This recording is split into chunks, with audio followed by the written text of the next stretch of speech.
Qizlar yuzlarni tortib, ajin dog'larni yo'qotadigan naborni obzor qilaman deb va'da bergandim. Qaranglar, buni ichlari qanday ko'rinishda. Buni yangi zakaz qildim. Bu yerda rezultatini ham ko'rsatib qo'ygan. Buni ichida nimalar bor? Hozir birgalikda ochib ko'ramiz.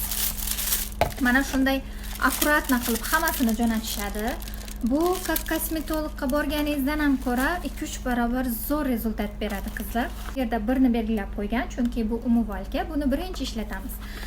Bu qanday keladi hammasini? Mana qaranglar, gel umumvalga, hamma yuzga to'g'ri keladi, hamma yoshga to'g'ri keladi. Yuzingizdagi barcha poralarni ichidagi gryaz, kirlarni hammasini yo'qotib beradi va yuzlaringizni tortib beradi. Yuzlaringizni keyingi etapga taxlab beradi. Qizlar, bu yerda ikkinchi mana belgilab qo'ygan, ikkinchi Vokruq Glass ishlatamiz.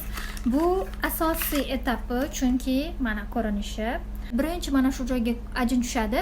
Mana shu ko'zlarimiz atrofidagi ajinlarni bizaga yo'q qilib beradi. Qaranglar qizlar, qanaqangi zo'r, ko'rinishi ham, surtishga ham udobna. Svorotka mana belgilab qo'ygan buni ham.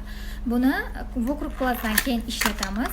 Mana shu svorotka yuzingizni 7 qavat terisiga singib, yuzingizni ichkaridan bizaga namlab va keyingi dnevnoy, nochnoy kremlarga tayyorlab beradi. Ko'rinishiga qaranglar. Buni rezultati juda ham zo'r qizlar. Hech qanaqa kosmetolog, hech qanaqa krem mana shu rezultatni bermaydi. Bu nochnoy krem. Bu krem bizani yuzimizda o'lib borayotgan terilarni yoshartirib, yangilanib, terimizni yangidan chiroyli yaltirab turishiga yordam beradi. Qaranglar, juda ham zo'r ko'rinishi.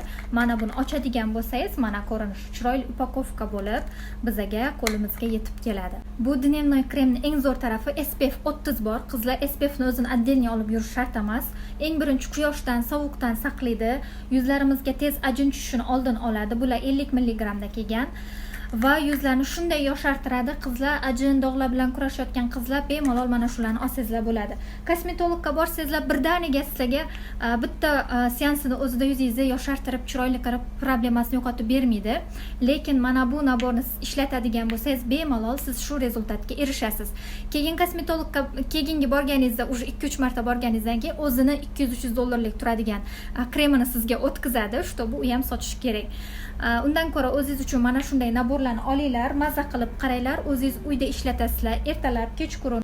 Keyin bu naborni narxi Rossiyada 8500 rublga tushadi. Agar 6 oy ishlatadigan bo'lsangiz, kuniga 47 rubldan sarflab, mana shunday chiroyli naborga va chiroyli yuzingizga ega bo'lasiz. Qaranglar, hech qanaqa kosmetologga bormasdan ham shunday rezultat olsangiz bo'ladi. Men o'zim do posti suratlarini ham qo'yaman buni.